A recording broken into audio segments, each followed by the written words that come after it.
Gravando. Segunda-feira, dia 9 de novembro, 9/11/2020, disciplina Análise de Dados 4, curso de Gestão da Informação, FAGEM UFO, segundo período de atividades emergenciais, conteúdo, análise fatorial, introdução à análise fatorial exploratória, né? Na verdade, introdução e uma explanação geral do conteúdo. Antes, propriamente, da gente entrar no conteúdo, vamos fazendo alguns alinhamentos.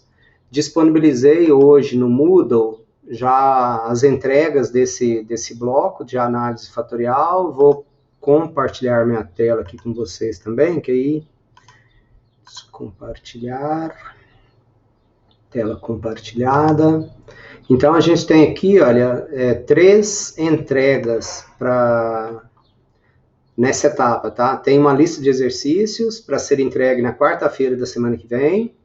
Tem uma base de dados para a gente fazer análise fatorial. Essa base de dados aqui é uma base de dados real, ela foi utilizada por um aluno há anos atrás, no mestrado na FAGEM UFO,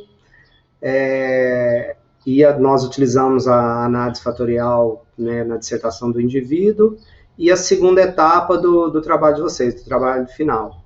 A lista de exercício está aqui o que a gente precisa para fazer. Então, a lista, está aqui a lista de exercício, e tem 3 arquivos que são utilizados nos exercícios dessa lista. Então, as bases de dados utilizadas na lista estão aí. É a análise fatorial mais simples, tá? As bases são simples, são menores, são pequenas, são preparadas para não dar muito problema, para não dar muita dor de cabeça. Então, tá aí já postado também essa atividade para quarta-feira da semana que vem, essa lista. Tem eu estou chamando aqui base docência. Nesta atividade aqui, eu disponibilizei, né? Tem aqui uma explicação de mais ou menos o que é, o que precisa. Eu disponibilizei o questionário que foi utilizado para coletar os dados. Então, o questionário ele é grande, né? O instrumento de coleta de dados ele é grande. E aqui a base de dados que foi gerada a partir da coleta dos dados do questionário. Essa base de dados ela tem muitas variáveis, mas as variáveis para serem utilizadas para fazer a análise fatorial são essas variáveis aqui, olha. Então, tem APC1, APC2, APC3, APC4, e essa APC, por exemplo, são atividades de pesquisa científica. Então, o indivíduo foi questionado, né, tem 5 variáveis para medir o envolvimento do aluno com atividades de pesquisa científica. Isso no mestrado, na avaliação lá. Então, tem 5 itens que foram, né, que o aluno foi inquirido acerca desses 5 itens, e ele dava uma nota de 0 a 5, né, de como não participa nada ou como participa completamente dessas atividades. Então, né, essas são as variáveis para serem utilizadas. Lembrando que na planilha Excel tem várias outras variáveis, mas para a gente fazer essa análise fatorial utilizando essas variáveis que eu descrevi aqui. Na planilha Excel, as variáveis estão exatamente com esses nomes, tá? Então, esta atividade ela é para ser entregue na sexta-feira da semana que vem, 20 de novembro, e a atividade do trabalho final é para ser entregue até segunda-feira da semana que vem. É para ser entregue até dia 23/11, que é exatamente segunda-feira na verdade, segunda-feira da semana que vem não, segunda-feira daqui a 15 dias. Então, a gente vai ter 2 semanas aí intensas para esse conteúdo da análise fatorial, tá? Na verdade, né, a gente tem aula hoje e amanhã. Hoje eu vou fazer uma explanação geral da análise fatorial. Amanhã e segunda, né, então eu espero que vocês tirem dúvidas. Eu vou deixar a segunda, dia 16, para dúvida, e no dia 17, na terça-feira da semana que vem, nós já começaremos com outro conteúdo, que será a análise de cluster, segmentação. A análise de cluster a gente comenta lá mais oportunamente lá na frente, mas é um conteúdo extremamente utilizado aí no mundo de ciências de dados de uma forma geral, de Big Data, de aprendizagem de máquina, então é extremamente utilizado. Eu deixei, né, eu já tinha disponibilizado o link para vocês das aulas do período passado. Então, lá foram 3 aulas de análise exploratória de dados. Então, estou gravando a de hoje novamente, vou disponibilizar, mas eu recomendo assistir essas 3 aulas aqui, tá? Porque tem dúvidas. As 2 primeiras é bem de explicação geral também, né? E a segunda e a terceira é muito de dúvida também, de questões que já foram respondidas e que poderá ajudá-los. Eu já tinha disponibilizado o script também em Python, né, o que a gente vai utilizar, que eu vou passar aqui com vocês hoje, e eu já tinha disponibilizado o PowerPoint também. O PowerPoint ele foi construído, baseando aí os exemplos, o como fazer lá, utilizando o SPSS. E o script aqui, obviamente, utilizando o Jupyter Notebook e o Python, tá? Então, tem as 2 opções aí, mas, digamos assim, a base teórica, né, os fundamentos, eles estão tanto nessa script no PowerPoint, quanto no script Python. Está nesses 2 ambientes, e é isso que a gente tem, ok? Então, falando de análise fatorial, vou abrir aqui. É esse conteúdo aqui, olha, que está lá nos slides lá, tá? Que está disponibilizado lá para vocês. Lembrando que esse mesmo conteúdo, ele está também no script, ali no Jupyter Notebook, está naquele script Python também. Ele está ali da mesma forma, tá? Assim, o mesmo conteúdo que está aqui está lá também, está duplicado lá os 2 conteúdos. Então, o conteúdo dessa nossa discussão é análise fatorial exploratória. Então, esse conteúdo nosso, tá? Essa análise fatorial que a gente está utilizando, ela chama análise fatorial exploratória, AFE. A gente tem um outro tipo de análise fatorial, tá? Que é a análise fatorial confirmatória. Então, nessa exploratória, a gente vai descobrir padrões, a gente vai descobrir os fatores, vai entender como que a coisa funciona, e a análise fatorial confirmatória é uma técnica já o próprio nome já diz, para validar ou confirmar se os fatores apresentados ou os fatores propostos, eles são válidos ou não. Então, o que nós vamos tratar aqui nesse conteúdo, né, o que a gente trata aqui é da análise fatorial exploratória. E aí, pessoal, como qualquer técnica estatística, a gente tem alguns caminhos a serem percorridos, tá? A gente tem um caminho, todas as técnicas estatísticas que nós formos utilizar, a primeira coisa que nós temos que olhar são os pressupostos da técnica, tá? Quais são os pressupostos? Ou seja, quais são as condições para a gente utilizar uma determinada técnica estatística, tá? Então, cada uma das técnicas, nós temos pressupostos, nós temos condições para usar cada uma dessas técnicas, tá? Então, nós temos que ver o seguinte, eu posso usar a técnica, a base de dados permite que eu utilize a determinada técnica, né? Os dados que eu tenho permitem que eu utilize determinada técnica. Então, a gente tem que ficar atento em qualquer condição, em qualquer técnica que nós formos utilizar. Uma das primeiras questões que nós temos a observar são os pressupostos, tá? Então, esse é o primeiro ponto que a gente tem que sempre, para qualquer técnica, em qualquer condição, nós precisamos saber se nós podemos utilizar a técnica. Aí nós temos um outro ponto, então suponhamos que nós podemos utilizar a técnica, tá? Nós temos, eventualmente, se os dados não são completamente aderentes à técnica, a gente pode fazer algumas intervenções nos dados, algum tipo de transformação, alguns cuidados que a gente pode fazer, né? Ou mudar a técnica que nós pretendemos utilizar, enfim, a gente tem que ficar atento a esses pressupostos. dado que que os nossos dados são aderentes ao uso da técnica, aí nós vamos depois prestar atenção aos ajustes. Tá? Então, os ajustes, né, os ajustes estatísticos, os ajustes são adequados? Estatísticos. Os ajustes são adequados? O que significa os ajustes estatísticos serem adequados? Vocês viram, por exemplo, em análise de dados 3, regressão linear multivariada. Então, um dos ajustes que a gente olha lá na regressão linear multivariada é o tal do R2.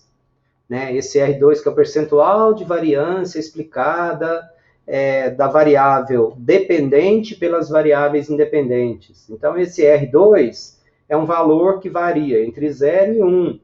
Né? Quanto mais próximo de 1, melhor o ajuste estatístico do nosso modelo. Quanto mais próximo de 0, pior é o ajuste estatístico do nosso modelo. Então, cada técnica estatística, nós temos alguns ajustes para nós observarmos se aquela técnica que nós estamos, né, se a técnica que nós estamos aplicando a determinado conjunto de dados, se o ajuste, se aquela técnica estatística, ela produz resultados úteis ou não produz resultados úteis sob o ponto de vista de ajuste estatístico. E, por fim, nós temos que observar, entender, né, e que, em última instância, é o que realmente conta, né, é o ajuste prático dos nossos modelos. Tá? O que nós produzimos? Ajuste prático.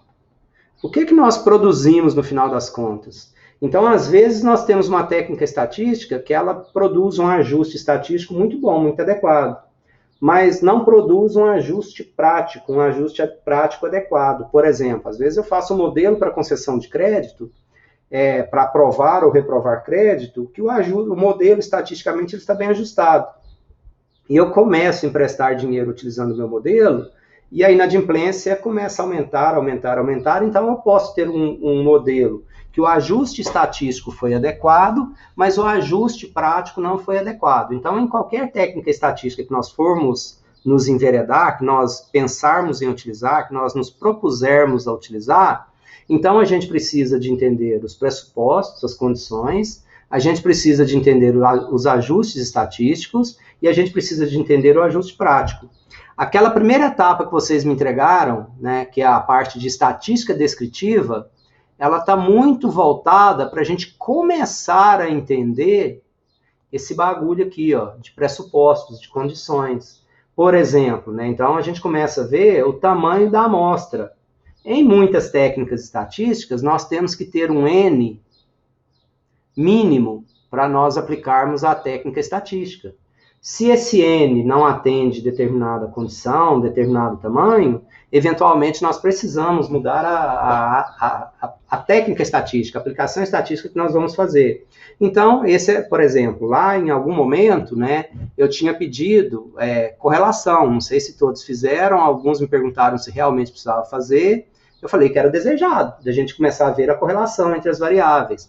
Porque, por exemplo, na análise fatorial, um dos pressupostos é que exista correlação entre as variáveis, correlação linear de Pearson. Se não houver correlação linear de Pearson entre as variáveis, em uma determinada base, então a análise fatorial não é a técnica indicada para analisar essa base, porque um dos pressupostos para a análise fatorial exploratória é que exista correlação linear de Pearson entre as variáveis. Tá? Então, lembrando que essa correlação linear de Pearson varia de -1, passando por 0 até mais 1. Quanto mais próximo de 0, menor é a correlação linear entre as variáveis, né? Que não existe correlação linear entre as variáveis. Quanto mais próximo dos extremos, maior é a correlação linear entre as variáveis. Ela pode ser inversa, -1, e ela pode ser proporcional, diretamente relacionada, positiva, né? Uma correlação direta. Pode ser, então, de -1, que é uma correlação inversa, uma variável aumenta o seu valor, a outra diminui, e do outro lado a gente tem uma variável aumenta, a outra também aumenta. Então, Simone, aqui principalmente a gente vai falar de como que nós extraímos os fatores, e nós extraímos os fatores utilizando a técnica de análise de componentes principais. Existem outras formas de extrair os fatores. E quando eu uso a análise de componentes principais, o que eu uso é a correlação de Pearson. Então, é a correlação linear de Pearson entre as variáveis. Então, se não existe a correlação linear de Pearson, é porque, quando eu uso Spearman, por exemplo, de alguma forma, já é porque os dados não seguem uma distribuição normal, por exemplo. E se não segue uma distribuição normal, não é adequada a utilização da análise fatorial. Então, é meio causa e efeito, é meio consequência, tá? Então, para utilizar a análise fatorial, correlação linear de Pearson, porque a gente espera também a normalidade dos dados, que é uma das condições da técnica. Eu imaginei isso. Na hora que você começou a explicar, eu imaginei a normalidade dos dados. Perfeito? Beleza, okay. Beleza, Simão. Então, assim, esses são os 3 pontos principais. Aí, o que acontece? Quando nós estamos trabalhando com os dados, eu até copiei aqui, tá? Eu disponibilizei para vocês também, lá nos nossos dados, um arquivinho chamado HBAT, tá? Então, esse arquivo, tá? É o que vem junto com o livro do Hare, então ele se chama HBAT. Esse arquivo, ele tem 100 linhas, então o tamanho da amostra, tá? Ele tem 100 linhas, N é igual a 100, e ele tem aí algumas variáveis, tá? Ele tem da variável da x6 até a x18, essas variáveis, olha, x6, x7, x8, x9, até a x18, essas 13 variáveis, elas medem o quê? HBAT é uma empresa que presta determinado tipo de serviço, presta serviço para outras empresas, tá? Então, quem são os clientes? Então, por exemplo, X1 é o tempo de relacionamento que os clientes da HBAT têm com essa empresa HBAT. Então, tem entre 1 e 5 anos, tem menos de 1 ano e tem mais de 5 anos. X2 é o tipo de indústria, tá? Então, se é indústria, se eu não me engano, de jornal ou de revista. X3 é o porte da empresa, que é cliente, então tem pequenas, está dividido em até 499 funcionários, pequena empresa, a 500 acima, grande empresa. E a variável X4, se o cliente é da América do Norte, dos Estados Unidos, ou se é de fora da América do Norte, dos Estados Unidos. A variável X5 é se a empresa HBAT atende a esse cliente de forma direta, a própria empresa HBAT atende o cliente, ou se ela usa algum intermediário para entregar, para atender esse cliente. Então, se ela atende o cliente de forma direta ou indireta.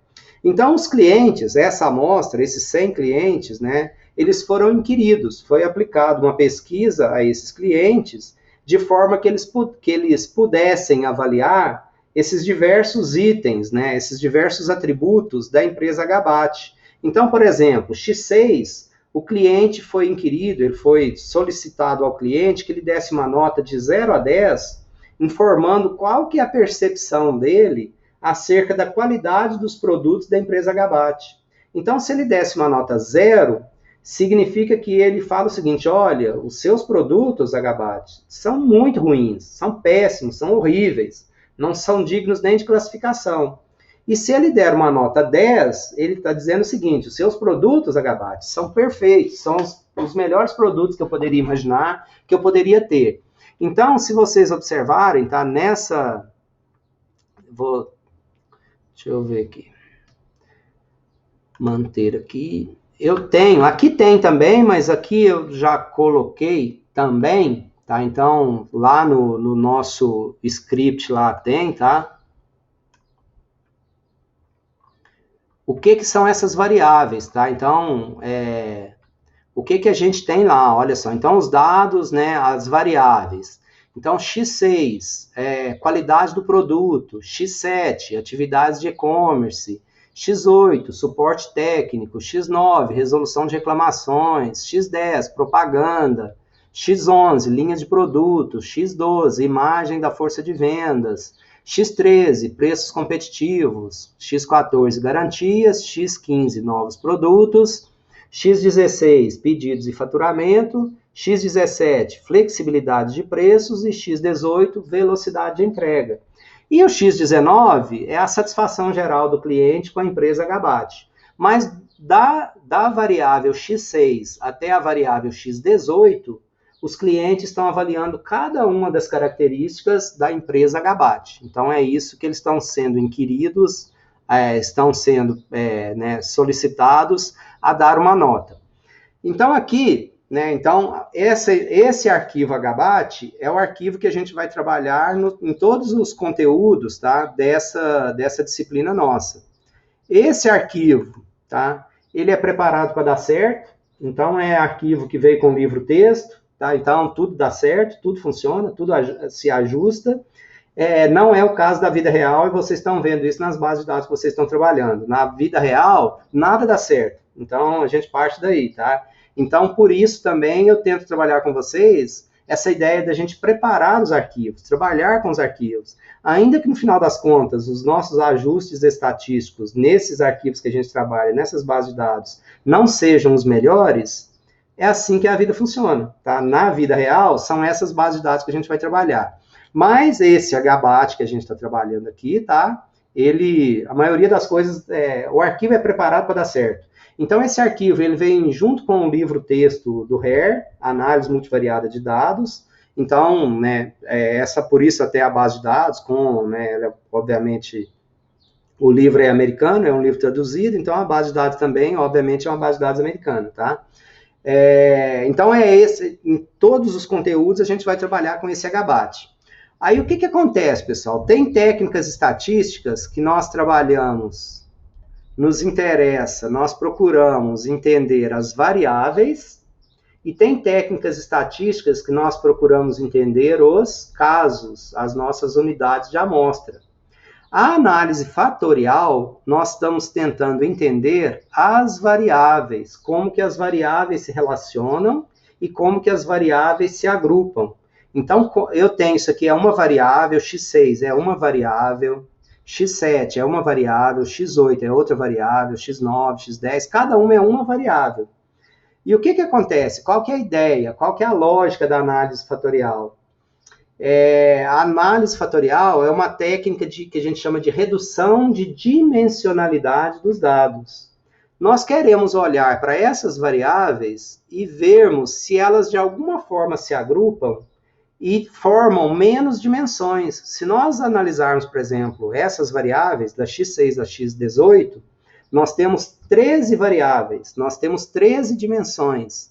Então, será que essas 13 variáveis, elas se agrupam em fatores, em variáveis, para nós reduzirmos a quantidade de variáveis analisadas? Mas mais do que reduzir a quantidade de variáveis analisadas, será que essas variáveis se agrupam de alguma forma e esse agrupamento é capaz de nos dizer alguma coisa? Então, por isso que a análise fatorial exploratória, nós estaremos explorando como que as variáveis se agrupam, de que forma que elas agrupam. Nós não temos essa definição a priori, tá? Nós não temos os fatores, as variáveis já predefinidas em fatores a priori. Nós iremos explorar como que essas variáveis se agrupam, ok? Então, a técnica de análise fatorial, nós queremos ver como que as variáveis, elas se agrupam em fatores. Porque na análise de cluster, nós iremos ver como que os casos se agrupam, como que eu faço segmentos de casos. Na análise fatorial, nós estamos querendo ver como que as variáveis se agrupam. Então, nós aqui, tem outras técnicas que eu poderia transformar os dados, utilizar variáveis não métricas, mas são casos pouco normais de uso de análise fatorial. O que nós utilizamos a análise fatorial, o que a gente vai tratar aqui nesse conteúdo, são variáveis métricas, e nós queremos ver como que essas variáveis métricas se agrupam.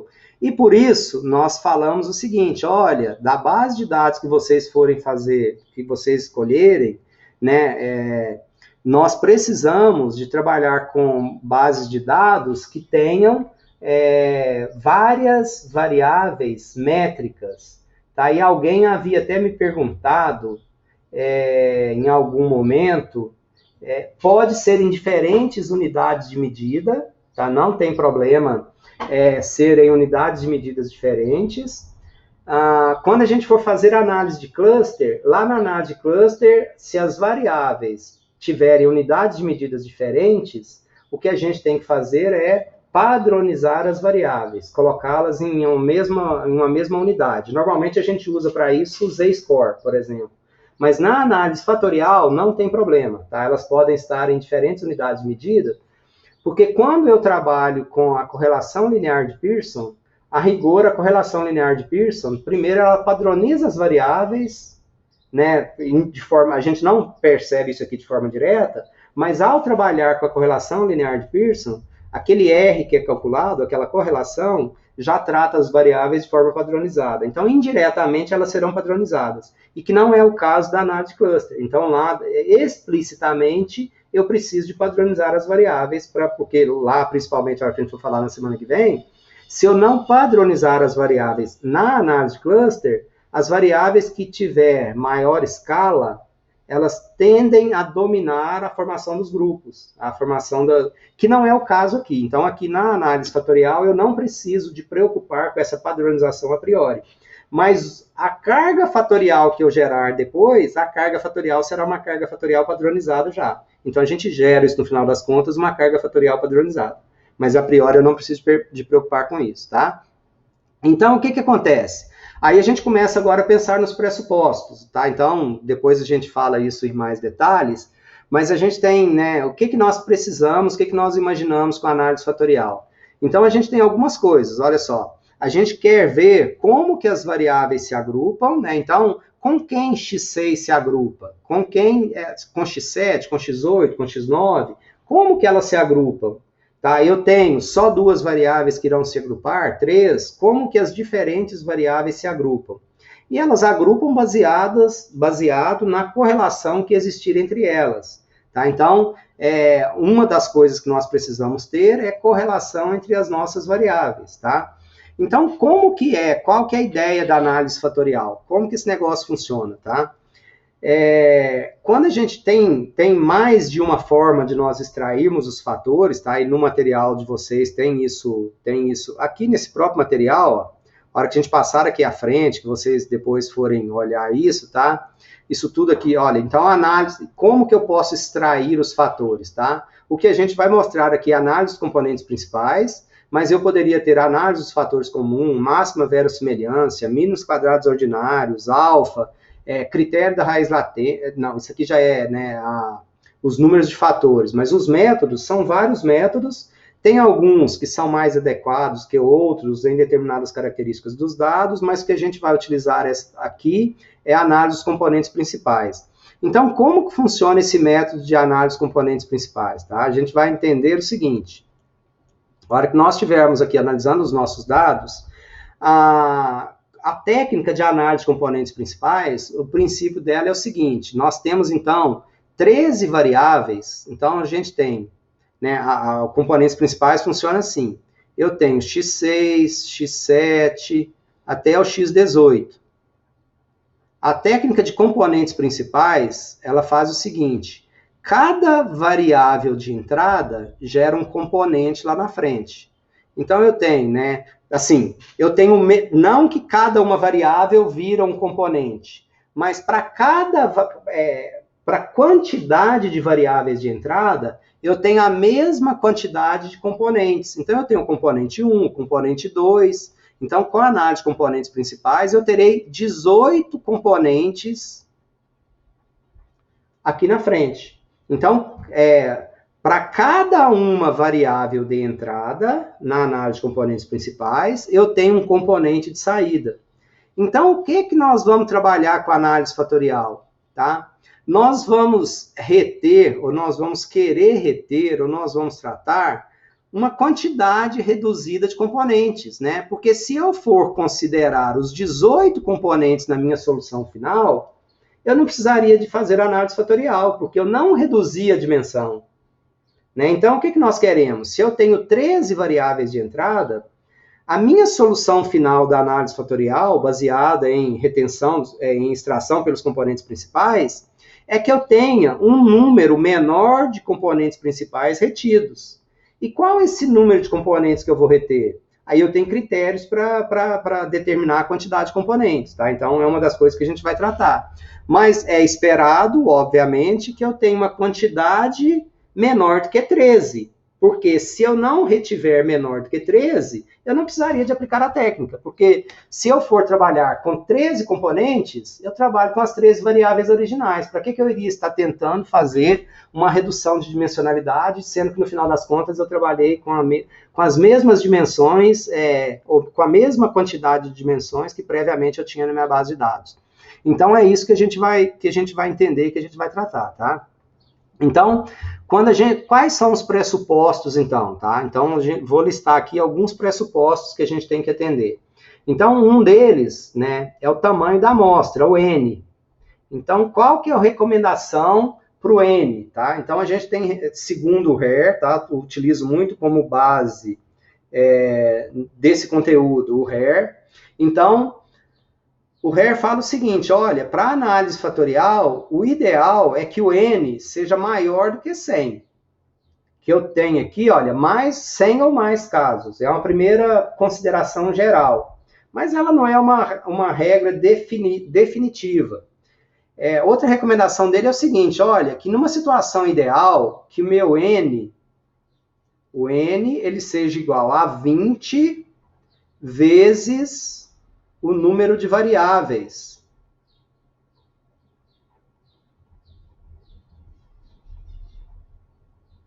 Então, que o meu N seja 20 vezes o número de variáveis. Então, eu tenho quantos? X6, não todas as variáveis que estão no meu arquivo, tá? As variáveis que eu for utilizar na análise fatorial, só as que eu for utilizar. Então, o que acontece? Eu tenho 13 variáveis, da X6 a X18. Então, qual que seria o tamanho ideal aqui, recomendado pelo RER? 20 vezes 13. Tá? Então, isso dá quanto? 260, né? 130, 260, tá? Então, que o N aqui, mínimo, tá? Ideal, que ele fosse igual a 260.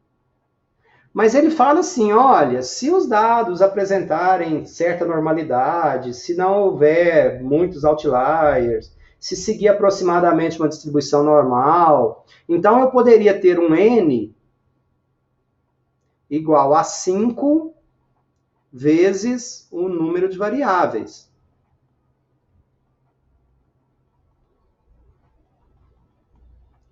Então, nesse caso, eu poderia ter aqui, né, 5 vezes 13, 65 casos. Então, a minha amostra de 65 casos, ela seria uma amostra já razoável, tá? Já seria uma amostra que daria para a gente trabalhar. Nesse HBAT que a gente vai trabalhar, nossa amostra de tamanho 100, então, né, atende o tamanho 100 e está entre a situação ideal, pelo menos 20 casos por 20 casos por variável, né, não tem isso, mas está bem acima do mínimo recomendado de 5 observações por variável. Então, nós estamos numa situação intermediária aqui, tá? Outra coisa é o seguinte, olha só. Então, como que funciona? Então, o que a gente tem? Olha só. A análise fatorial, ela é baseada na correlação linear entre as variáveis. Então, o que a gente tem, tá? A gente tem as variáveis aqui, olha, x6, x7, x8, x9, e aqui eu tenho x6, x7, x8, x9 até a x18. Aqui até a x18. Então, essa aqui é a nossa matriz R. tá? É a nossa matriz de correlação. Então, a nossa matriz é R, olha só. Então, a diagonal principal dessa matriz vale quanto, tá? Cada elementinho desse aqui, olha só, aqui eu tenho o R entre x7 e x6. O R entre x8, o Rzinho, tá? Entre x8 e x6. E assim, para cada elemento desse, eu tenho os R's, ok? Eu tenho Rzinho. Então, o que acontece? A diagonal principal dessa matriz vale 1. A correlação entre x6 e x6 é 1. x6 aumenta, x6 aumenta. x6 diminui, x6 diminui. Então, a correlação linear de Pearson, né, a diagonal principal dessa matriz, é igual a 1. Ok? E aí, quando nós olharmos os elementos, ela é espelhada, ela é simétrica, né? Então, se eu dobrasse essa matriz ao meio, né, os valores iriam se sobrepor. Então, abaixo da diagonal, os valores são espelhados em relação à parte superior da diagonal. Então, o que nós olhamos, tá, pessoal? E tem um teste que a gente faz que chama esfericidade de Bartlett, teste de esfericidade de Bartlett, que ele testa o quê? Tá? Ele testa se essa matriz de correlação ela é igual à matriz identidade. Tá? Então, o teste de esfericidade de Bartlett, ele testa se essa matriz de correlação entre as variáveis é igual a uma matriz identidade. Se essa matriz de correlação for igual a uma matriz identidade, significa que os meus dados, né? O que é a matriz identidade? A matriz identidade é uma matriz cuja diagonal principal vale 1 e os elementos fora da diagonal principal valem 0. Se a minha matriz, né, então a minha hipótese nula, esse teste de esfericidade de Bartlett que a gente vê, a minha hipótese nula, o H0, é que a matriz de correlação é igual à matriz identidade.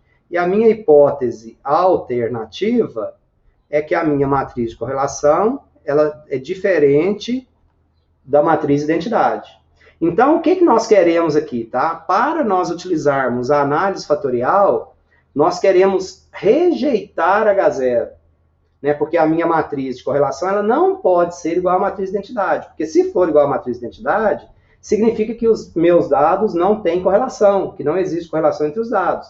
E se não houver correlação entre os dados, eu não posso aplicar a técnica de análise fatorial. Então, vocês lembram bem, né? Então, né?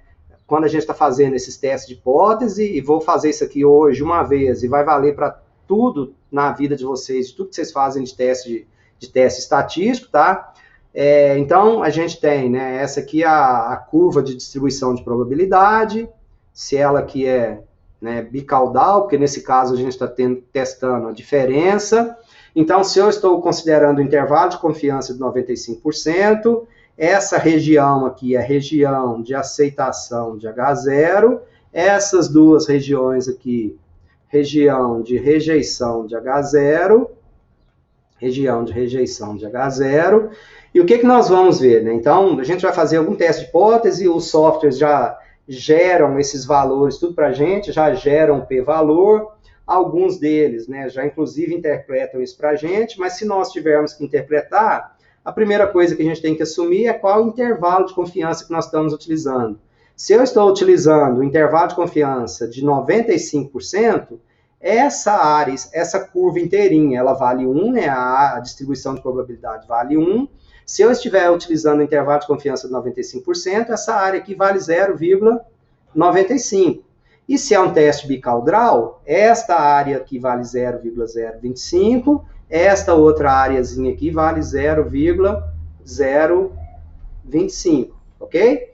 Aí, em qualquer teste que a gente for fazer, o software vai gerar para a gente, tá? Se não gerasse, se vocês aprenderam em análise de dados anteriores, acho que lá na 2, a consultar uma tabela de distribuição de probabilidade. Então, você pega, se for uma distribuição Z, se for uma distribuição Q quadrada, se for uma distribuição F, seja ela qual for, eu tenho alguns parâmetros e eu vou lá na tabela e vou descobrir o p-valor, né, a partir dos parâmetros que eu tenho.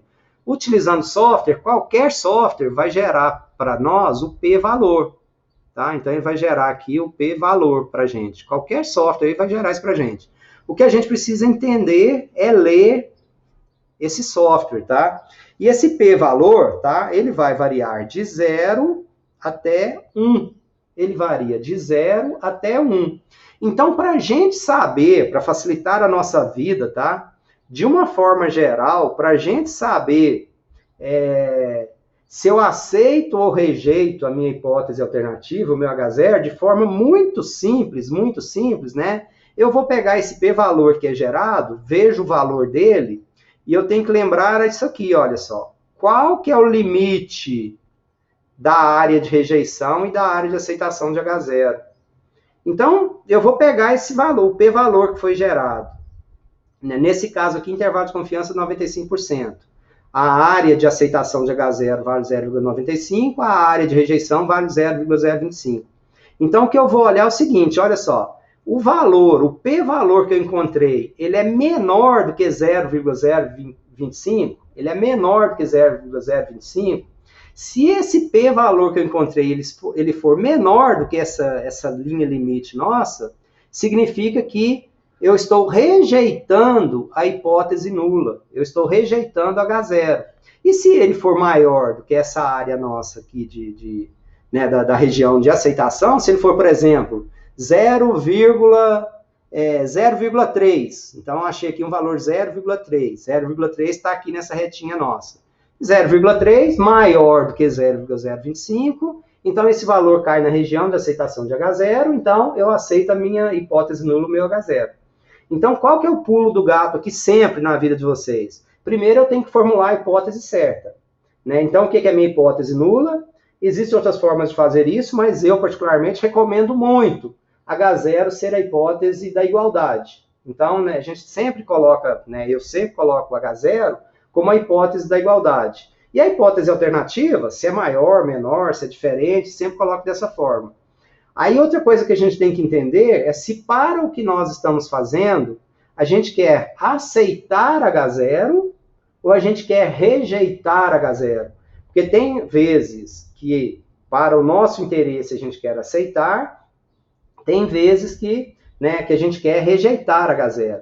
Nesse caso aqui, por exemplo, né, quando eu estou testando se a minha matriz de correlação ela é igual à matriz de identidade ou diferente da matriz de identidade, partindo do princípio que eu quero aplicar análise fatorial a esses dados, então eu quero rejeitar H0. Eu preciso que a matriz de correlação não seja uma matriz de identidade, porque se ela for uma matriz de identidade, então não teria correlação entre os dados, tá? Então, essa lógica, não é assim, não é zero exato, tá, Heloísa? São zero estatístico, não é zero em valor absoluto. É se, como a gente está trabalhando com amostra, com teste de hipótese, se o valor que nós encontrarmos, ele puder ser zero, se houver a probabilidade de ele ser zero. Então, estatisticamente, nós falamos que aquele valor é zero, ele pode ser zero. Então, não tem que ser zero, não vai ser zero absoluto, zero exato, tá? Pode ser zero, depende esse valor, para ele ser muito, muito próximo de zero ou um pouquinho distante de zero, depende do N, do tamanho da amostra, e depende da dispersão da variabilidade dos dados de uma forma geral. Né? Se os dados foram muito homogêneos, né? Se houver uma homogeneidade muito grande dos dados, e se a amostra for muito grande, os valores, as correlações para serem consideradas, para não existirem, para serem consideradas zero, elas terão que ser muito, muito pequenas, tá? Mas a gente não tem um valor exato para isso a priori. Depende de cada base de dados, depende do tamanho da amostra, depende da variabilidade dos dados, da característica dos dados. Mas não tem que ser zero absoluto. Não, é porque eu entendi assim, se eu estou com uma amostra muito grande, meu N é enorme, porque quanto maior meu N, a chance da minha relação ali, o meu valor vai ser baixo, né? Tipo assim, às vezes um 0,12, um 0,13 já está me indicando alguma coisa, porque a minha amostra é muito grande. Então, se eu estou com uma amostra muito grande, sei lá, uma base de clientes de 2.000 clientes, por exemplo, e eu tô com a minha matriz, eu tô com a minha diagonal 1, né, porque ela tem que ser 1, e eu tô ali abaixo dela e acima dela com 0,11, 0,15. Aí eu fiquei na dúvida, tipo assim, esse 0,15, numa amostra muito grande, ele pode ser estatisticamente significativo, né? Eu fiquei na dúvida nesse zero. O que é esse zero quando eu falo assim, não, ela é uma matriz de identidade, então eu não vou nem fazer análise nela, porque ela é uma matriz de identidade. Boa sua questão, e você mesma já deu a resposta. Então, você olha, né, para cada elemento da matriz, é um teste de hipótese. Então, quando a gente olha, por exemplo, olha, tem aqui, por exemplo, entre x9 e x8, tá? Então, tem o Rzinho aqui de x9, então, o H0 aqui, deste valor específico, tá? O H0 é que a correlação, o Rzinho, entre x9 e x8 é igual a 0. E a hipótese alternativa, né, que a correlação, o Rzinho, entre x9 e x8 é diferente de 0. Então, em qualquer lugar que você for fazer esse teste também, tá? Além do valorzinho do R, suponha que eu encontrei aqui um R igual a 0, igual você falou, 0,13. E aí, esse R, né, eu estou falando que esse R, esse 0,13 é igual a 0 ou ele é diferente de 0? Eu olhando só ele, eu não sei. Aí o que você vai olhar? Você vai olhar o p-valor para esse teste que você está fazendo. Aí você olha o p-valor para esse teste. Então, eu aceito o p-valor. O p-valor é menor do que o 0,025, por exemplo, ou ele é maior do que o 0,025? Então, eu só vou, né, saber se esse 0,13 é diferente de 0 se eu fizer um teste para ele, para verificar se ele estatisticamente é diferente de 0 ou não, entendeu? Entendi. Aí, por exemplo, até para facilitar isso, deixa eu te mostrar aqui um exemplo aqui, olha só. Depois a gente volta aqui. Olha, acho que é muito legal te falar agora, porque aí já fica claro e cristalino para você. No arquivo HBAT que eu mandei, tá do fatorial, que você tem certeza que você já olhou, porque você até comentou comigo a respeito dele, que você estava olhando algumas coisas nele. Aqui, ó. Peraí. Análise de normalidade, deixa eu ver.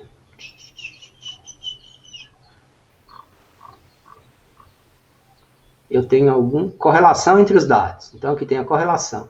Aí eu tenho aqui a matriz de correlação, tá vendo? Então, nesse caso aqui, eu já até fiz alguma transformação, porque tem um exemplo aqui de transformação. Mas aqui está a nossa matriz de correlação, olha só. A diagonal principal vale 1, tá vendo? E fora da diagonal principal, eu tenho vários valores. Olha, entre o x7 e a x6, a correlação é menos 0,15. Entre x8 e x6 é 0,095.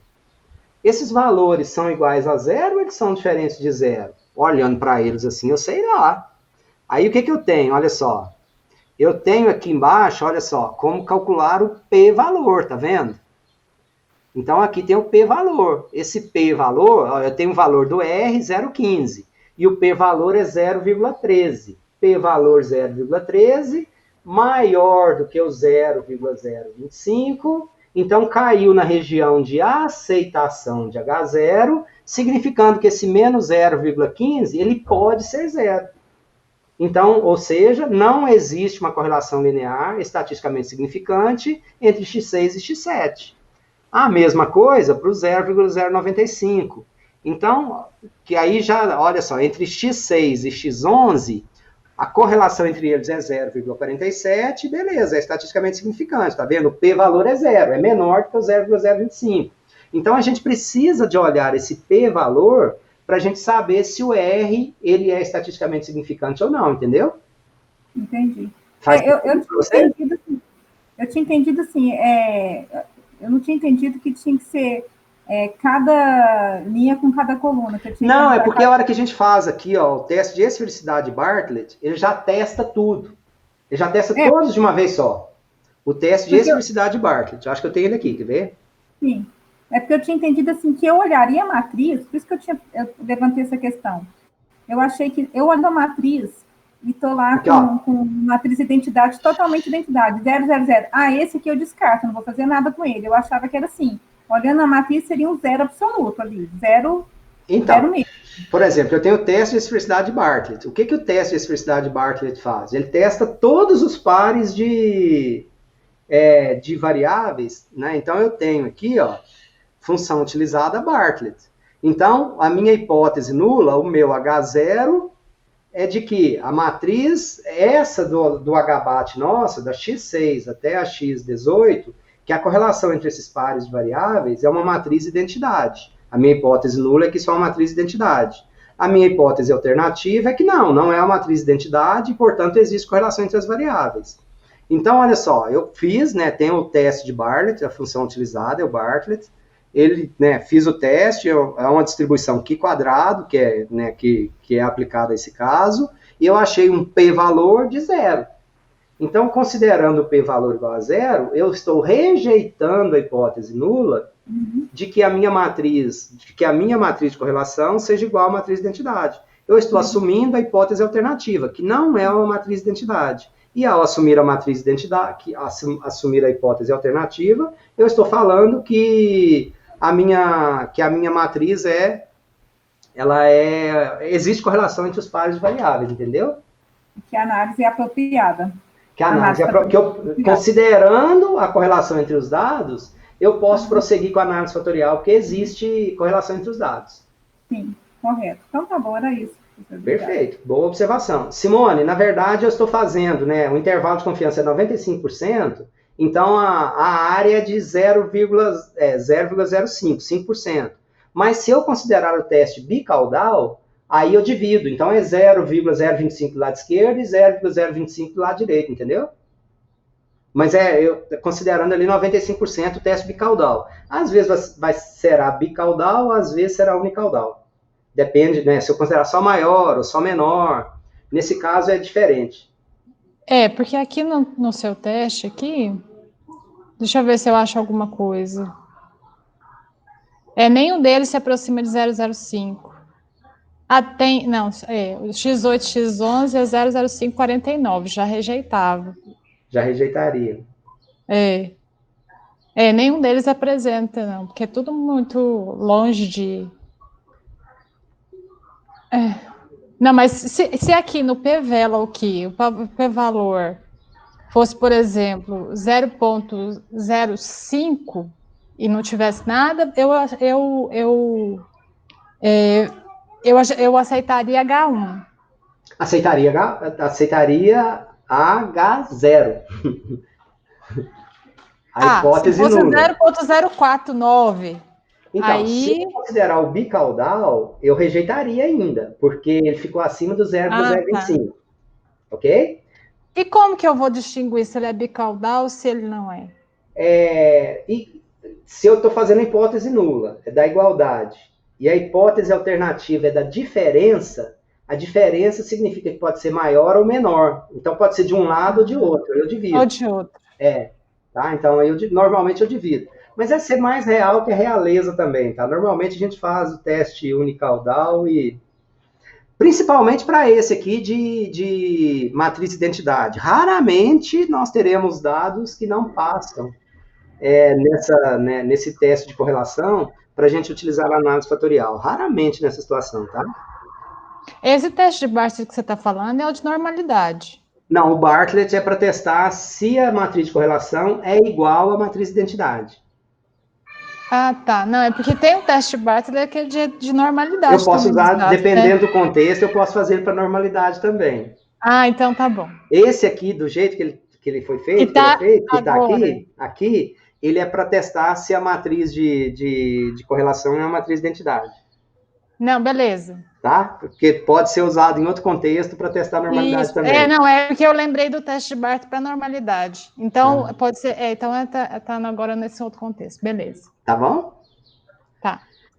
que a gente tem aqui para cima, né, eu tenho vários testes aqui de normalidade, desde testes mais simples até testes mais robustos, né, que os dados realmente têm que seguir uma distribuição normal, assim, perfeita para eles serem considerados uma distribuição normal, tá? Pois bem, muito bem, caminhemos. Então, nós falamos, então, de tamanho da amostra, nós falamos da normalidade dos dados, da análise da normalidade, nós falamos da normalidade ainda não, nós falamos do tamanho da amostra e da correlação entre os dados, tá? Então, os nossos dados precisam apresentar correlação. Um outro ponto, na maioria das técnicas estatísticas multivariadas, ou nas técnicas estatísticas, né, paramétricas, é que os dados sigam uma distribuição normal. Então, se os dados não seguirem uma distribuição normal, a gente pode fazer algumas coisas, e a mais comum, duas coisas são mais comuns. Uma coisa que é extremamente comum é nós fazermos alguma transformação nos dados para que a variável transformada, ela siga uma distribuição normal. Então, isso é muito normal, às vezes a gente transforma e a variável transformada, ela se ajusta a uma distribuição normal, às vezes não tem nenhuma transformação que se ajuste a uma distribuição normal, e nem sendo assim, aí às vezes o mais comum é nós mudarmos a técnica estatística que nós vamos utilizar. Por exemplo, né, a análise fatorial é baseada em correlação linear de Pearson.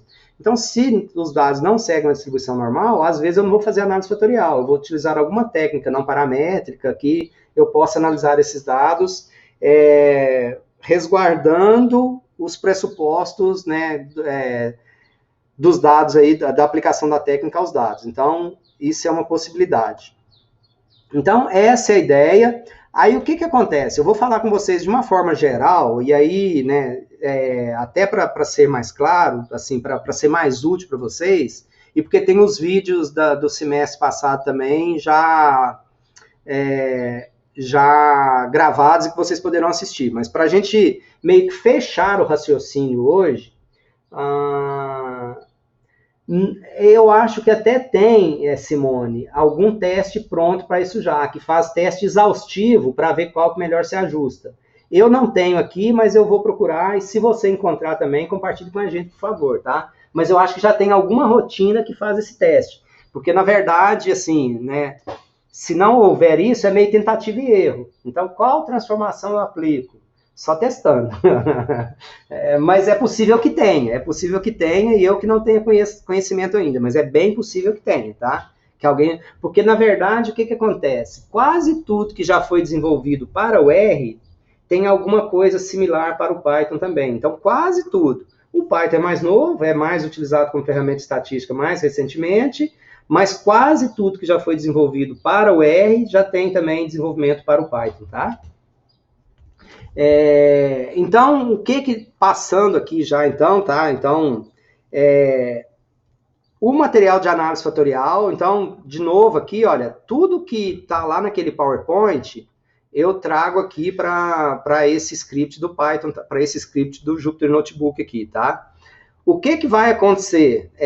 Provavelmente, né, vocês terão que instalar essas duas bibliotecas aqui que eu utilizo nesse script, o ResearchPy e o Factor Analyzer. Então, provavelmente, vocês vão ter que instalar essas duas bibliotecas aí para utilizar. Então, se der algum... Né, se tentarem rodar essa primeira parte e não der erro nessas duas bibliotecas, é porque elas precisam ser instaladas. Tem aqui os dados, falo o que falo como que é.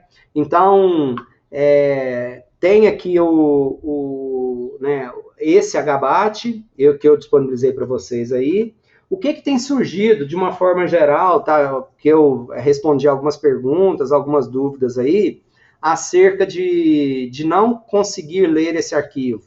Basicamente é o diretório que ele está. Então, se houver dúvidas, se não estiver conseguindo achar, a minha recomendação é para colocar ele no mesmo diretório que está o script, que está o Jupyter Notebook. Aí vai funcionar, não tem erro. Aí não precisa dessa primeira parte aqui, ó. Basta você escrever só o nome do arquivo.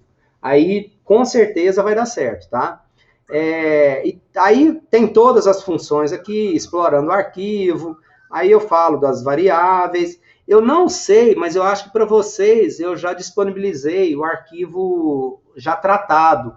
Mas é que eu tinha que nesse arquivo Excel um valor que ao invés do número estava o valor estava excelente e esse excelente significa 10. Então, eu coloquei o script para mudar, se for o caso, tá? Se precisar, então... O que você colocou, você não tinha tratado, você tratou no script, aparece você tratando ele, considerando ele como 10. Então, eu não sei se o arquivo de dados que eu disponibilizei para vocês, a planilha Excel, se eu já... Tá, também. Tá também, né? Então, é isso aqui que você muda, tranquilo, sem maiores problemas. Lá no Excel tá o excelente também. Eu deixei aqui meio de propósito também, aqui eu fiz um tratamento, tá? Para dar exemplo, mas vocês podem utilizar isso para outras situações, para outros contextos. Então, aqui usei a estatística descritiva, né? Que vocês fizeram, tem lá também no conteúdozinho anterior que vocês entregaram. Então, tem algumas distribuição dos dados. Então, aqui eu estou usando boxplot, histograma, QQplot, para a gente verificar, né, possível distribuição normal ou não. Então, ploto os gráficos aqui, depois eu faço alguns testes. Então, fiz para todas as variáveis aqui, tá, que eu vou utilizar. Para efeitos de exemplo, tá? Então, fiz a análise. Então, no trabalho de vocês, eu até, tanto naquela base de dados da docência, quanto no trabalho do módulo, eu quero, não é só rodar os scripts, não, tá? Então, vocês precisam de escrever essas análises. E eu fui dando vários exemplos para vocês de como que a gente analisa. Então, olha só, analisando as figuras, é possível observar, em relação à variável X6, qualidade do produto, que os valores são altos, sendo o atributo bem avaliado pelos clientes, não se observa a presença de outliers. Em relação à variável X7, atividade de e-commerce, as notas são baixas, sendo o atributo mal avaliado. Então, é possível observar que há presença de outliers. Nos dois casos, né, os pontos plotados no QQplot se distanciam da linha, indicando possível desvio de normalidade. Então, os gráficos não batem o martelo para a gente, tá? Que se os dados seguem a distribuição normal ou não, mas eles dão indício. Então, é possível a gente observar isso, tá?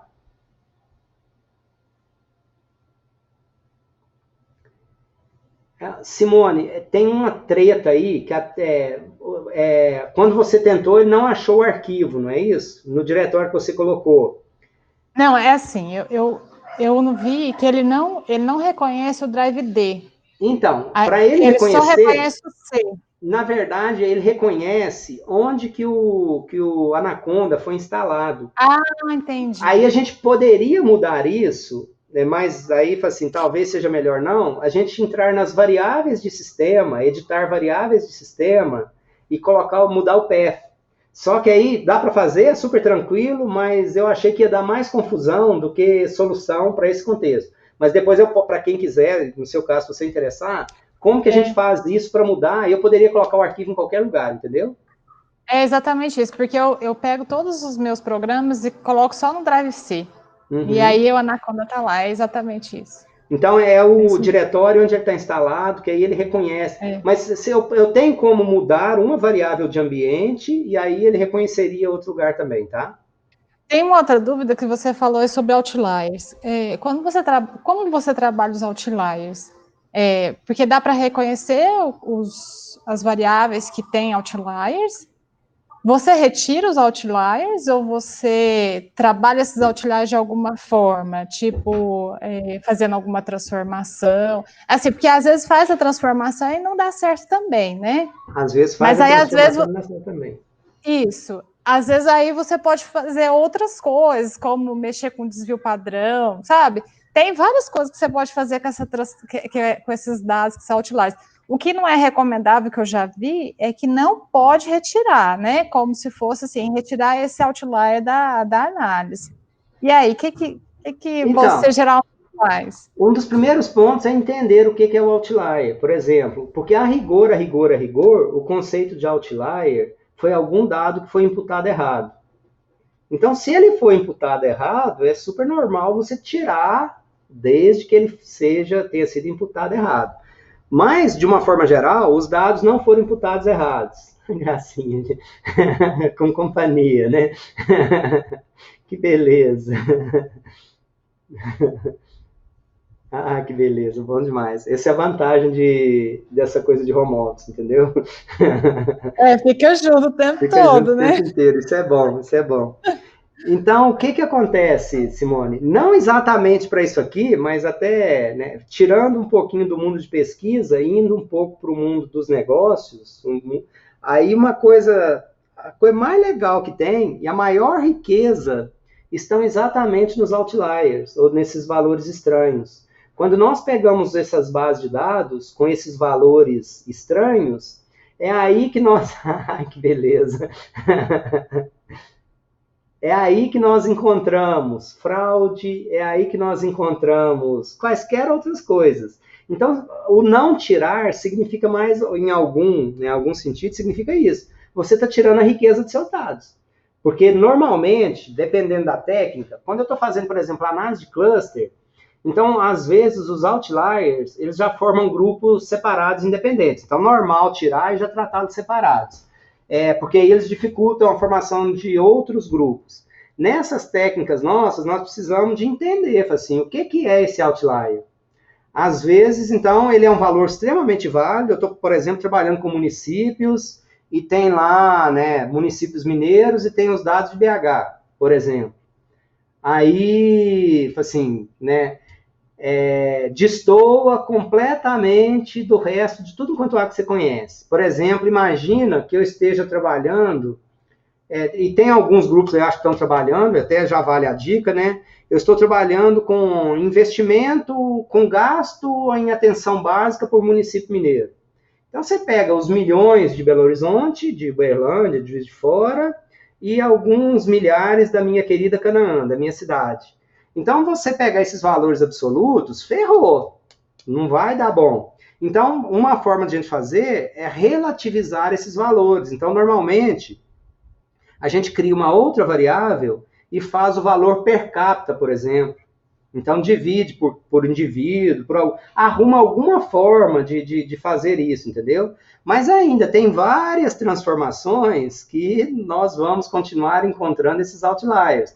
Então, tem uma série de possibilidades para isso, mas o primeiro passo é entender o que é esse outlier, entender se ele faz parte desse contexto ou não, o quanto que ele contribui ou não contribui, o quanto que ele pode ser retirado da amostra ou não, mas o grande barato é que normalmente o outlier ele é a coisa mais rica que a gente tem.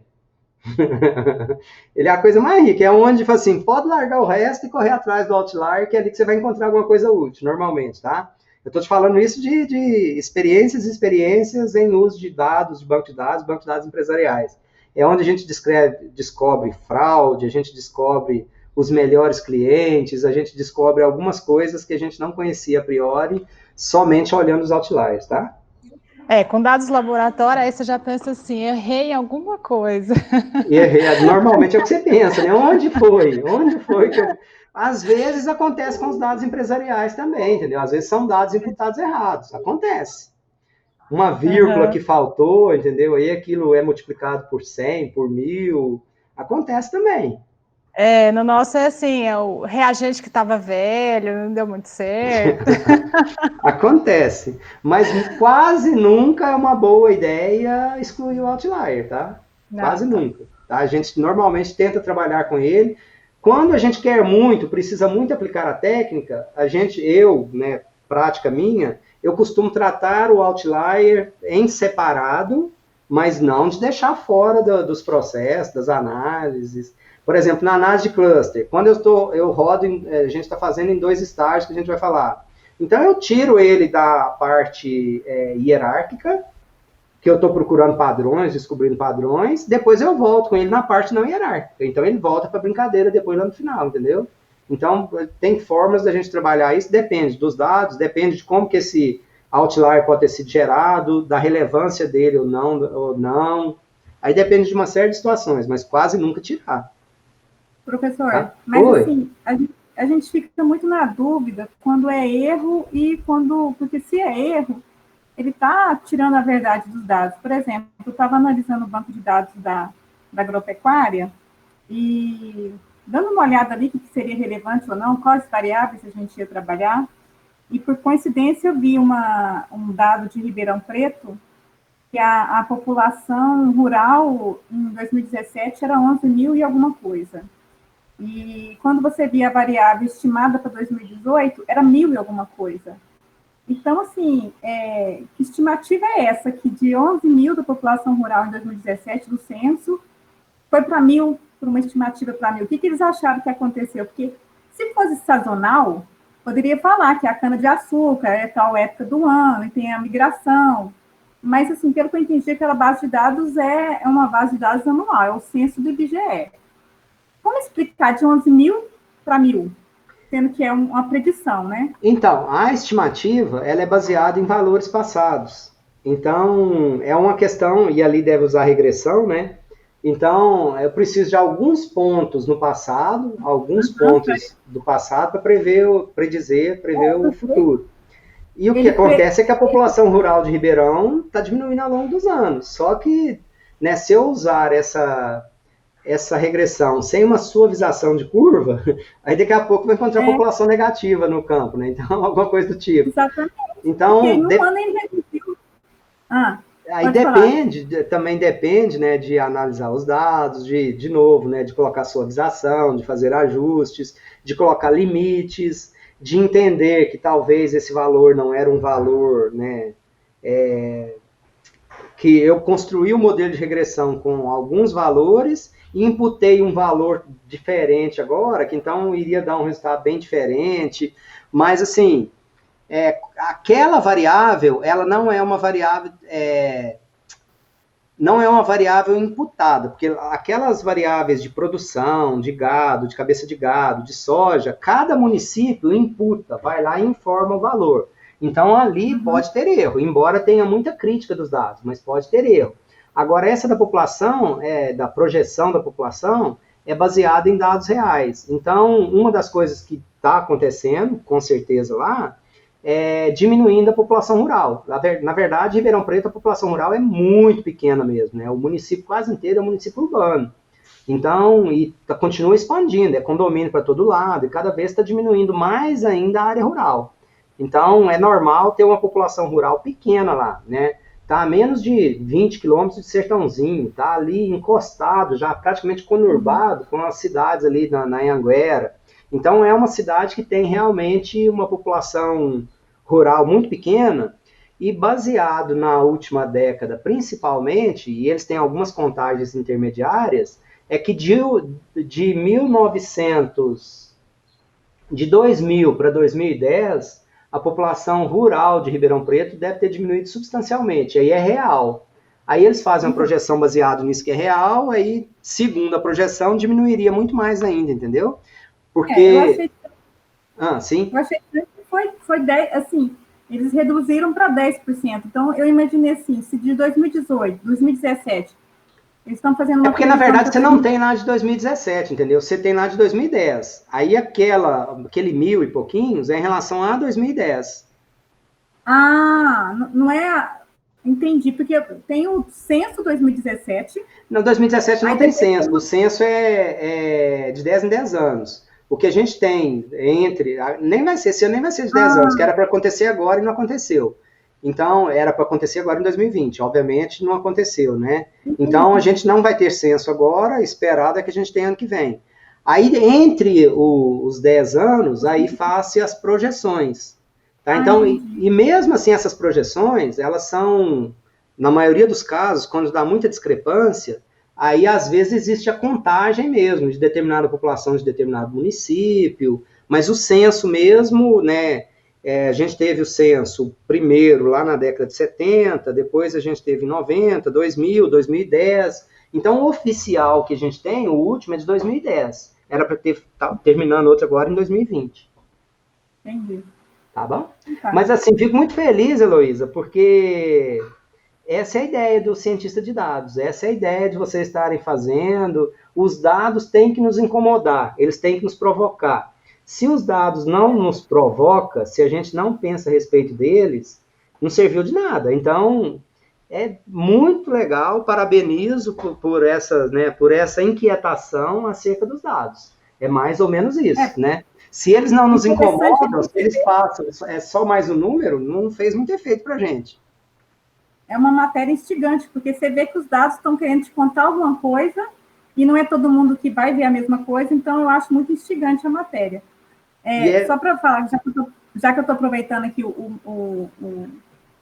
a minha fala, eu fiquei numa dúvida, que como eu tinha mexido nesse arquivo antes, né, por erro, eu fiquei em dúvida, porque os meus gráficos não rodaram. Tipo assim, tudo para cima rodou, eu instalei a Factorial Analyzer, mas quando chegou nos gráficos, dá um erro. Aí eu não sei o que eu tenho que fazer, se é para a gente já analisar os gráficos, se na aula que vem, o que eu estou fazendo? Da análise fatorial?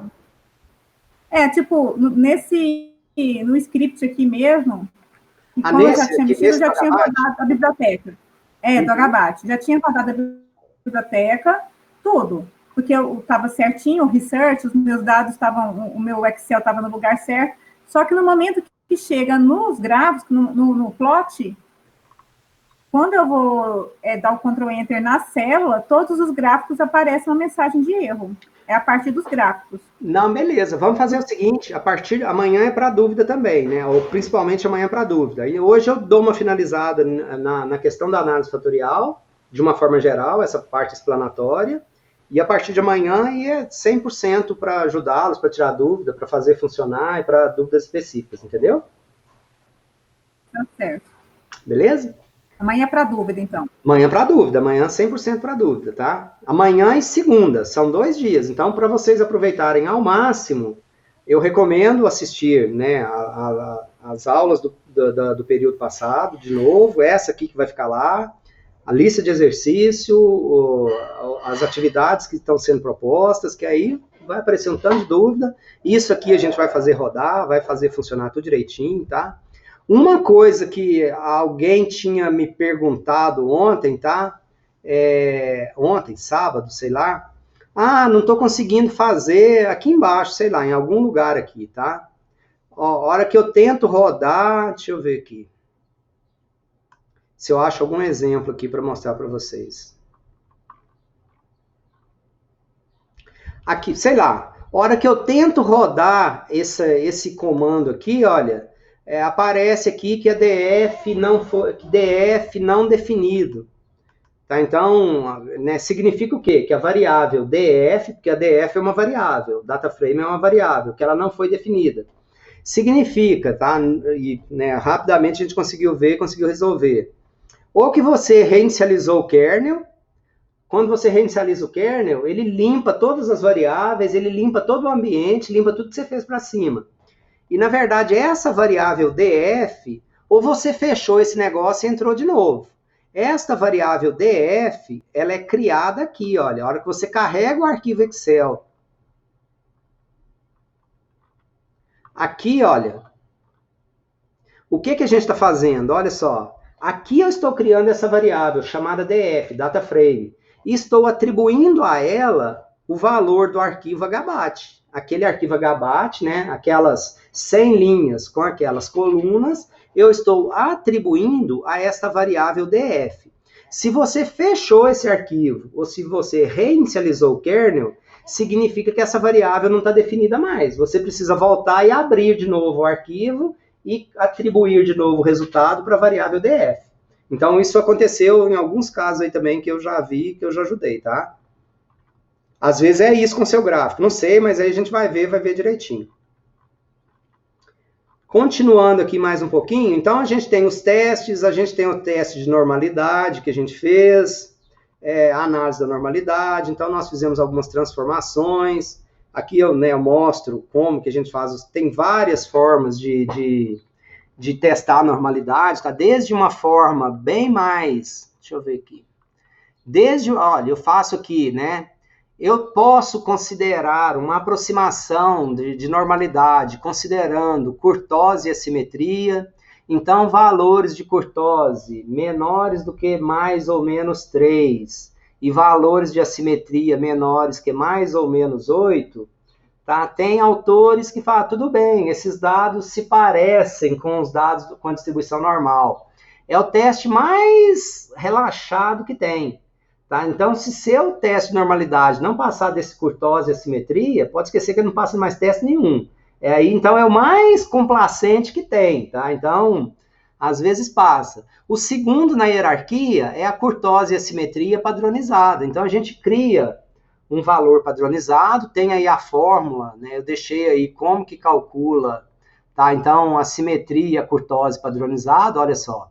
Então, o Z, a simetria padronizada, eu pego o valor da simetria e divido por raiz quadrada de 6 sobre n, onde n é o tamanho da amostra, e a curtose padronizada, eu pego o valor da curtose e divido por 24 sobre raiz de n. Então, eu tenho a simetria padronizada e a curtose padronizada, tá? E comparo esse valor padronizado com valores de Z, né, o 2,58, para o intervalo de confiança de 99%, então a significância é 0,01, ou com valor mais rígido um pouquinho, intervalo de confiança de 95%, cujo valor do Z vale mais ou menos 1,96 e a significância é 0,05. Tá? Então, também, né, se os valores de assimetria e curtose padronizados que eu calcular forem menores que esses valores de referência, então eu assumo que os dados seguem uma distribuição normal. Se forem maior, então eu assumo que eles não seguem uma distribuição normal. Tem o K2 de Agostino, tem o KS, o Kolmogorov e Smirnov, que são os dois, o teste, né? Esse teste KS é o mais rígido para teste de normalidade. Então tem o Shapiro-Wilk, então tem uma série de testes, alguns mais complacentes, outros mais rigorosos. E aqui a gente tem então, né, o valor, a estatística e o p-valor. Nesse caso, eu quero aceitar a hipótese nula. Né? Então, aqui, o meu H0 é que a distribuição desta variável segue uma distribuição normal. E a minha hipótese alternativa é que essa distribuição dessa variável não segue uma distribuição normal. Então, aqui, para eu usar a variável na análise fatorial, eu gostaria que os meus dados seguissem uma distribuição normal, cada uma das variáveis. E o que a gente observa aqui, por exemplo, no teste KS, é que eu rejeito todos, nenhum passa no teste de normalidade, nesse caso aqui, tá? E eu explico isso aqui para baixo, tá? Como que, né? Então, faça alguma transformação, tá? Aí o próximo passo é que tem que ter correlação entre os dados, então eu já falei um pouquinho de correlação, de como que eu posso fazer isso, tem várias formas de fazer. Obviamente, lá no SPSS é bem mais fácil, tá? Porque já me dá a tabelinha toda bonitinha, né? Eu separo as correlações no lugar, as significâncias, os p-valores no outro, então a saída lá está bem mais tranquilinha, mas aqui eu procurei fazer de uma forma... Então, eu coloquei várias formas aqui para a gente, né, que dá para a gente fazer a análise de correlação entre pares de variáveis. Então, tem o teste de esfericidade Bartlett, que aqui testa se a matriz de correlação é igual a uma matriz de identidade. Então, se for igual, né, se eu aceitar a hipótese nula, significa que os dados não têm correlação, então não poderia ser utilizado. Um teste, né, que a gente, em qualquer análise fatorial que eu tenho que ter, é o KMO, que é o Kaiser-Meyer-Oaken. Então, KMO compara as correlações simples com as correlações parciais e avalia a adequação da amostra quanto ao grau de correlação parcial entre as variáveis. KMO varia de 0 a 1, então se eu encontrei um KMO menor do que 0,05, menor do que meio, menor do que 0,5, significa o seguinte: olha, esses dados não podem ser utilizados na análise fatorial, eles não estão adequados à utilização na análise fatorial. De 0,5 em diante, eu posso utilizar, mas eu tenho, né, os dados com a correlação ruim, mas posso continuar, até uma correlação, né, uma correlação simples em relação às correlações parciais muito boa. Então, que o uso, a aplicação da análise fatorial seria muito adequado. Esse KMO, a gente pode modificá-lo, tá? Então, eu posso fazer alguma intervenção e melhorar esse KMO, e uma dessas intervenções é a partir da análise do MSA, que é Mean Sample Adequacy, ou Measure of Sampling Adequacy, que é a medida de adequação da amostra. O MSA avalia cada uma das variáveis individualmente. Então, se houver variáveis com MSA, o MSA varia de 0 a 1, valores menores do que meio podem sugerir a necessidade de exclusão, e valores muito baixos desse MSA, se eu excluir a variável da análise, uma variável que apresentar MSA muito baixo, naturalmente o KMO melhorará. Então, uma das formas de melhorar o KMO, se existir variáveis com MSA muito baixo, eu posso eliminar a variável da análise e o meu KMO melhorará naturalmente, tá? Então, tem aqui como que eu calculo. No nosso caso, o KMO de 0,6, ó, então a gente tem lá a referência lá em cima, KMO de 0,6. KMO de 0,6 de má para razoável, então, ok, daria para continuar, tá? Outra coisa que a gente analisa é a comunalidade dos dados. Então, a comunalidade, né? É a parcela da variável, a parcela de variância de cada uma das variáveis que é explicada pelos fatores comuns. Então, a comunalidade varia de 0 a 1.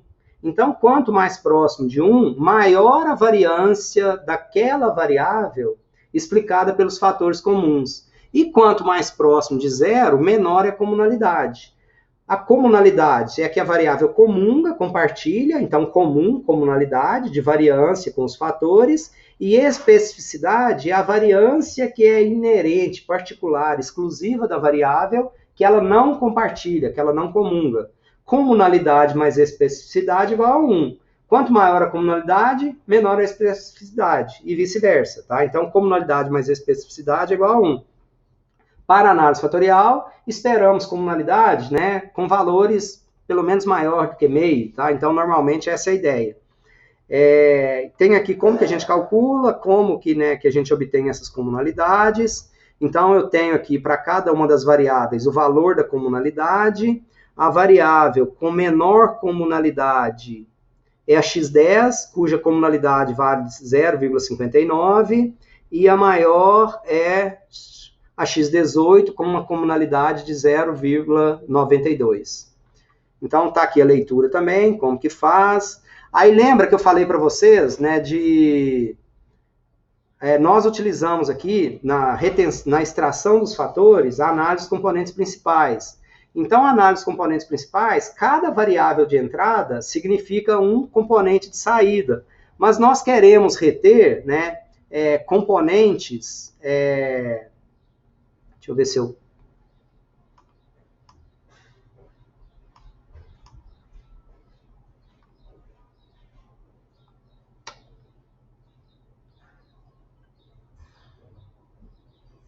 Espera aí.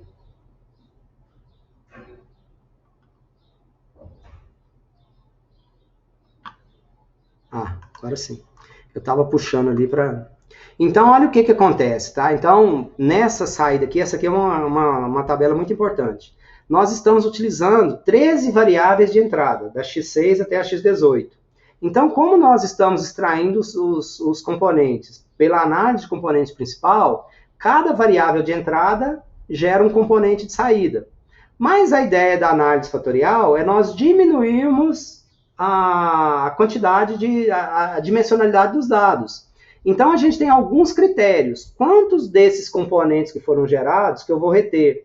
E um dos critérios, o mais amplamente utilizado, é reter os componentes cujo alto valor seja maior do que 1. Então, olha só, o componente, até o maior componente, tem o maior alto valor, 3,54, 3,02, 3,7, 1,8, e o quinto tem 1,09. Então, por que valores maiores do que 1? Significa que, no mínimo, pelo menos, o componente retido, ele explica a variabilidade de uma variável, que varia 1, né? Então, aqui a soma dos alto-valores, se eu somar todos esses alto-valores aqui, a soma disso dará 13. Tá? Então, significa o seguinte, olha, o primeiro componente, ele sozinho, ele está, o alto-valor dele é 13,54, e esse componente sozinho é capaz de explicar 27,27% da variabilidade dos dados. O segundo, 23%, o terceiro, 13%, o quarto, 9%, e o quinto, 7% da variabilidade dos dados. Então, nós vamos reter, olha, nessa outra parte dessa matriz aqui, eu desenhei só os fatores que foram retidos, tá? Então, Se nós retivermos 5 componentes, nós explicamos 81,58% da variabilidade dos dados. Então, os 13 componentes explicam 100%, mas a ideia é reduzir a dimensionalidade. Então, nós encontramos, olha só, com apenas 5 componentes, nós não vamos explicar os 100% da variabilidade, obviamente, mas nós vamos explicar 81,5% da variabilidade dos dados, o que é muito satisfatório, o que é muito significativo. Então, retivemos 5 componentes, e esses 5 componentes em conjunto, eles explicam 81% da variabilidade dos dados. Aí eu coloquei aqui também, né, esses componentes rotacionados, que é que eu vou explicar aqui para baixo aqui, tá? Um outro critério é o script plot, que é esse gráfico do cotovelo, que ele também, né, onde que nós temos aqui onde que a curva, né, ela faz exatamente um cotovelo, que é esse ponto aqui. Depois eu explico para isso aqui, senão não vai dar tempo aqui do que eu quero falar. No final das contas, o que que nós geramos? Olha só. Nós geramos, em princípio, né, nós geramos a matriz de componentes, mas eu já gerei aqui no final das contas a matriz rotacionada. Tá? Então, quando eu gero a matriz de componentes, e eu vou mostrar para vocês aqui no PowerPoint,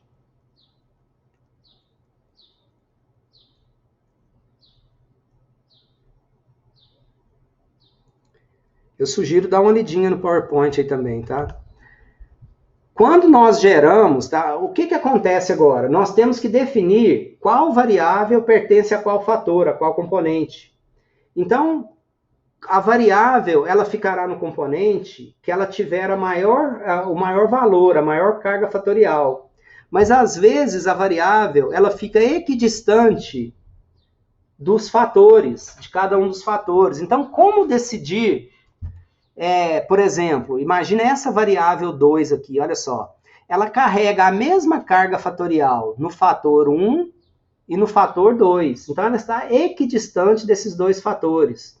Então, como decidir em qual fator ela se agruparia, ela comporia aquele fator? Então, para facilitar a nossa vida, uma das técnicas que a gente usa é rotacionar os fatores. Quando nós rotacionamos, aí tem a rotação ortogonal, rotação oblíqua. Então, o que nós fazemos? Nós pegamos, né, essa rotação. Nós pegamos, olha só, nós pegamos esse fator aqui, olha, o que nós fizemos com esse eixo? Nós fizemos isso aqui, ó. Nós rotacionamos ele. Nós pegamos esse fator e rotacionamos ele, ó. Nós movimentamos esse fator para cá, esse eixo para cá.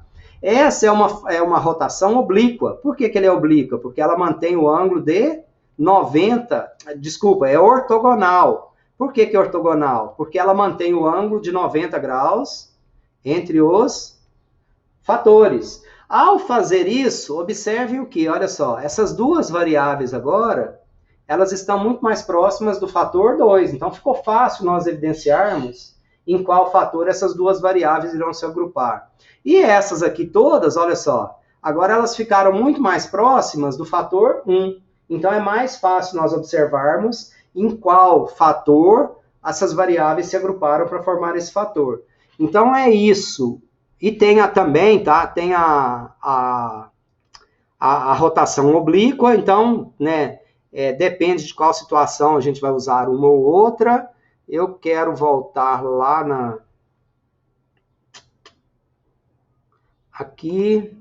Aí aqui nesse ponto, o que nós temos então? Aqui eu já tenho a matriz, tá? Eu vou copiar isso aqui, deixa eu ver.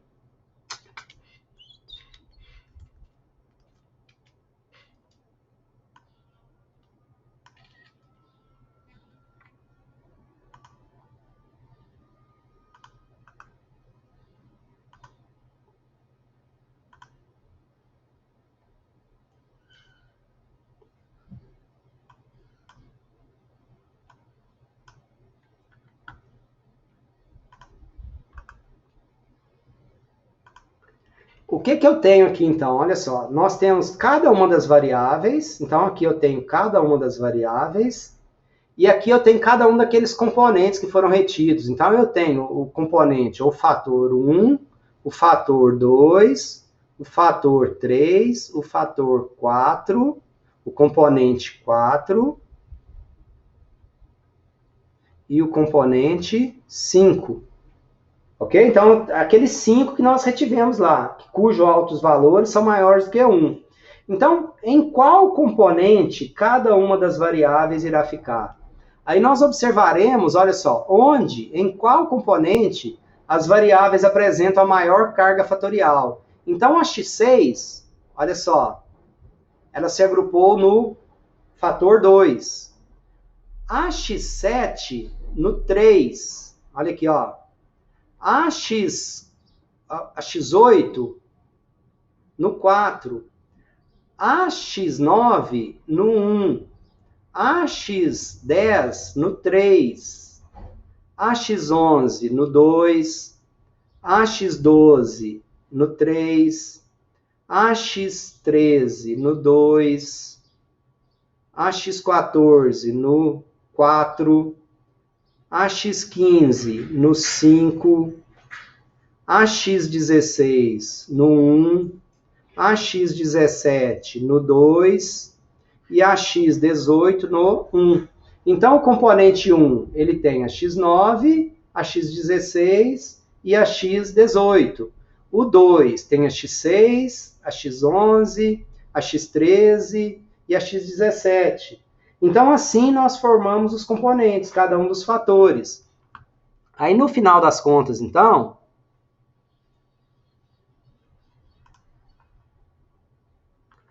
o que nós temos aqui? Olha só. Então, a partir dessa matriz que foi gerada, aí nós temos aqui, olha, fator 1, x9, 16 e 18. Fator 2, x6, x11, x13 e x17. O fator 3, x7, 10 e 12. O 13, x7, 10 e 17. O 4, x8, x14. E o 5, x15. Então, olha o que acontece, né? O que são as variáveis? Guarda isso aqui, olha, x9, 16 e 18. x9, 16 e 18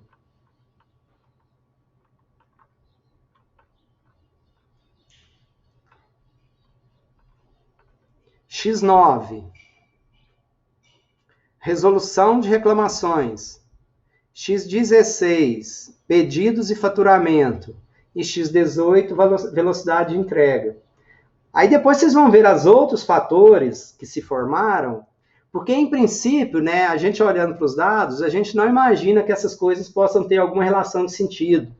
Mas considerando quais são os grandes dois problemas, né, que geram reclamação de uma forma geral nas organizações: pedidos e faturamento e entrega. Né, erro no boleto, erro no faturamento, não entregou no prazo. E aí, do outro lado, nós temos resolução de reclamações. Então, essas três variáveis, elas se agruparam e formaram um fator. Então, eu posso tratar, né, desenvolver estratégias mercadológicas para tratar essas três coisas juntas, simultâneas, ao mesmo tempo, porque na cabeça do respondente, do cliente, do pesquisador, essas três coisas estão muito próximas, estão muito juntas. Então, olha que legal, nós utilizamos, em princípio, a gente não sabia como que essas variáveis iriam se agrupar, e a hora que vocês forem ver outras, tem de qualidade do produto e preço do produto, tá? Então, vocês vão ver que tem relação entre as dimensões que se agruparam, entre aquelas variáveis que se agruparam para formar o fator. Então, é muito legal, é muito bacana, é essa a ideia da análise fatorial. É nós entendermos como que os dados, as variáveis se relacionam, e a gente, né, trata essas variáveis de alguma forma para tomar decisões de uma forma geral.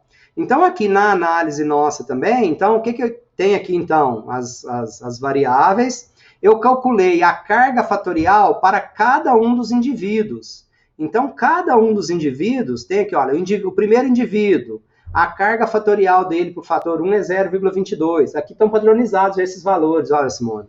Então, o fator 3 é 0,23, o fator 3 é 0,76, o fator 4 é menos 1,89, o fator 5 é menos 0,58. Então, eu tenho agora, para cada um dos clientes, olha, eu tenho 1, o 2, o 3, e eu coloquei aqui no arquivo qual que é o score, a carga fatorial dele, para o fator 1, para o fator 2, para o fator 3, para o fator 4, para o fator 5. Então, se eu estou olhando, por exemplo, né, esse fator 1, que tem lá pedidos, entrega, faturamento, entrega e resolução de reclamações, o indivíduo 1, o score fatorial dele é 0,22. Se fosse 0, seria a média. Se fosse 0, seria a média. Né? Então, porque aqui é um score padronizado. Então, esse indivíduo aqui que está com 0,22 significa que ele tem uma pontuação boa, melhor do que a média, para esse fator 1, que é faturamento, pedido e reclamação.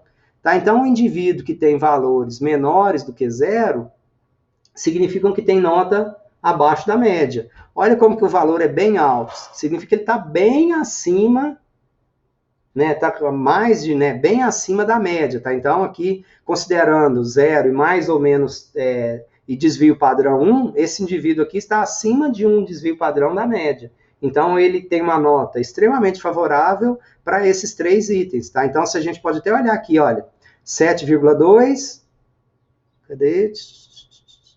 18, na verdade, porque se a gente observar, inclusive, né, ele dá uma nota ruim para faturamento, olha só, 3,9, ele deu uma nota ruim, ele deu uma nota ruim para velocidade de entrega, mas ele deu uma nota muito boa para resolução de reclamação. Ele teve problema, e pode olhar que a carga fatorial lá é negativa, é inversa, porque a gente não olha, a gente olha lá em valor absoluto, né? Então, o que aconteceu? Olha, ele teve problema com pedido de faturamento, ele teve problema com velocidade de entrega, mas ele acha que a empresa resolveu muito bem, que ela resolve muito bem as reclamações. Então, olha que legal essa situação, né? Então, ele teve problema com isso, mas é uma empresa que resolve bem esses problemas. Então, a gente tem aqui, então, o valor do score fatorial para cada um dos fatores, para cada um dos indivíduos, para cada um dos clientes, e a gente poderá depois utilizar, inclusive, esses fatores que foram gerados para a gente fazer análise de cluster, análise de segmentação depois. Então, dá para a gente, inclusive, utilizar isso lá. E aqui eu mostrei como que eu poderia salvar isso de novo, né? Aqui salvei em CSV, tá? Para eu levar isso para algum outro lugar, para fazer algum outro tipo de análise. Então, por hoje era isso. A ideia era dar um panorama geral. Eu recomendo muito vocês assistirem também, né, as outras aulas, começarem a fazer os exercícios, as atividades, para amanhã, no decorrer da semana, e para a aula da segunda-feira, nós sanarmos todas as dúvidas em relação a esse conteúdo, porque na terça-feira da semana que vem a gente começa outro conteúdo que é a análise de cluster. Então, as entregas estão para quarta, sexta e segunda da outra semana. Então, vocês terão um tempinho aí para tentar fazer, para resolver, para tirar dúvida e para eu ir ajudando aí no decorrer desses dias, principalmente nos horários das aulas, ok? Dúvidas, perguntas?